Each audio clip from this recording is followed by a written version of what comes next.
Leksiyalarımızda devam kılımız hürmetli vatandaşlar. Bugün Çislağa 2020 yıl 10. ayının 29. günü. Haftige Perşembe. Hata dedimmiş Çislağına. Geçirinler. Üçüncü endeki leksiya tüyende bındak vatandaşlar. Cungo mavzumunda haddeden açtı. Amerika'da ovçuluk kıldı. Bu kadar hem de özü Amerika'da olcu oldu. Mavzulu haber 10. ayının 28. gün Van Vitor biti ilan kılındı haber. Bundak başlar. Amerika Koşmuş Ştatları Adliye Ministerliği 10. ayının 28. günü 8'de peri Cungo Kompartiyası üçün kanun icra kılgıcı. Koşturnak işi gelenlamış gepne. Kanun icra kılgıcı ovçula ve gomaştılarını kolgu elinde de plan kılın. Federal Tekşürüş İdaresi 28. gün ettigende 5 nefer cinayetçini kolga aldı. Ula Amerika'da Cungo Kompartiyasının körsetmelerine kanunsuz icra kıldı. Emdilikte bula ceza uçraydı, türmede oldurdu. Yani 3 neferi kaçıp yürüydü. Amerika'da bulanın Cungo'da işgalliği işinidir. Amerika'da kaçıp Cungo'da ketkelliği işinidir. Devlet bir xatarlı kişilerine məsul yardımcı minister Dimas mundaq görsetti. Cungo Kompartiyası 2014 yıldan başlap bütün yarışarı boyunca ovçuluk qilishni başlagan. Cungo alaqadar taraflar bu hareketni xiyonatchilarga qarshi hareketi deb atagan. Köp Allah'da paket undaq emas.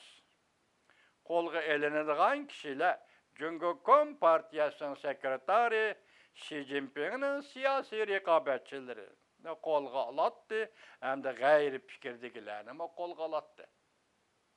Xitayning saqchilari Amerika cemiyetiga mahbus singib kirib, mushu kishilarni qo'lga olayotgan gap apandilar.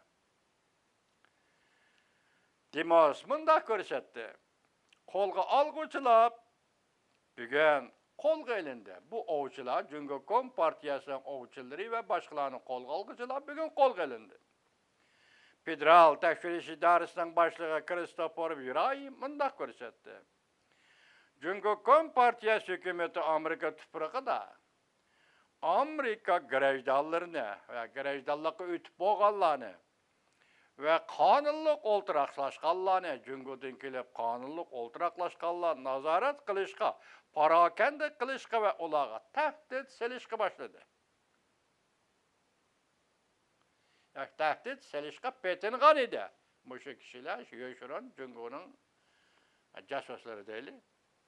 Bu Cungo Kompartiyası hükümetinin bizden devletimizde ve dünya dairesi de her xil oğurluq ve yaman təsir peyda qilish hareketlerinin bir kısmıydı. Viray, Christopher Viray, Federal Tekşürüş İdaresi'nin başlığı Christopher Viray mundaq görsetti.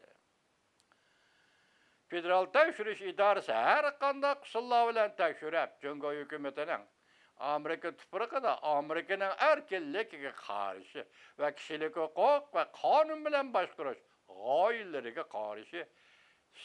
karşı şefkatsizlik bilen elip bağan hareketleriniz her biri de. Yana bir haber hürmetli vatandaş.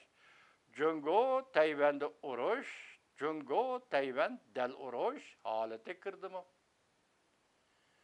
Tayvan Bexatarlik İdaresi'nin başlığı mındaq dedi. Biz vaziyetinin taraqqiyatı tikilip qarab turuyatımız. Mavzulu haber 10. ayının 29. gün Amerika Ovazdan Xitay programı ilan qılındı haber. Mındaq başlandı. Tayvan Quruqluq Komiteti muavir reisi Zhao Jianmin bir qatimliq söhbeti mındaq ko'rsatdi. Cungo Tayvan ishki qirg'oq dal urush holatiga kirdi. Bu doğruda Tayvan Devlet Bexatarligi İdaresi Başlığı Chu Gujin mundaq ko'rsatdi. Chu Gujin, kechiringlar, Chu Gujin mundaq ko'rsatdi. Tayvan bo'g'izining vaziyati mushu bosqichda haqiqatan jiddiylashib ketdi. O mundaq dedi, davlat armiyasi va istihbarat organlari texmi yaqindan diqqat qilyotidi. Ko'pchilik to'la jiddiylashib ketmanglar. Jungo'ning har qanday harakati bayqiladigan bo'lsa, biz davomli diqqat qilib turamiz. Tayvan Quruqlik komitetining sobiq komitet a'zosi yaqinda mundaq ko'rsatdi. Navbatda Jungo Tayvan munosabati 40 yildan beriki eng jiddiy davrga kirib keldi. Allaqachon dal urush holati kirdi. Birinchi, Tayvan Mudofaa ministrligi zapas askariy kuchlarni safarbar qilishga boshladi. Vakillik xarakteri odatdagidan ortiqcha bo'ldi. Ikkinchi, Kompartiya aeroplanlari o'ttiri siziqda, ya'ni o'ttiri liniyadan o'tib keldi. Ikki taraf o'ttirisida urush qilmay, sukut qilish allaqachon mavjud bo'lmay qoldi. Uchinchi, Tayvanga munosabatlik Jungo amaldorlari mumkin Tayvanga munosabatlik Jungo amaldorlari kechiringlar, keskin so'z iboralar bilan so'zlashga boshladi. Masalan, Tayvan mustaqilchilarini chet elga tayinib, o'zini cho'ng ko'rsatadigan bo'lsa, Tayvan mustaqilchilari chet elga tayinib, o'zini cho'ng ko'rsatadigan bo'lsa, Tayvan bo'g'izida yer tavraydi dedi. Junxo Xalq Jamhuriyati siyosiy kengashining boshlig'i Wang Yang'apan. Demak, hozir Tayvanliklar o'zi e'tirof qilib nima deydi? Tayvan bo'g'izida hozir ikki davlat, ya'ni Tayvan Jungo yoki ikki qirg'oq navbatda dal urush holatiga kirdi.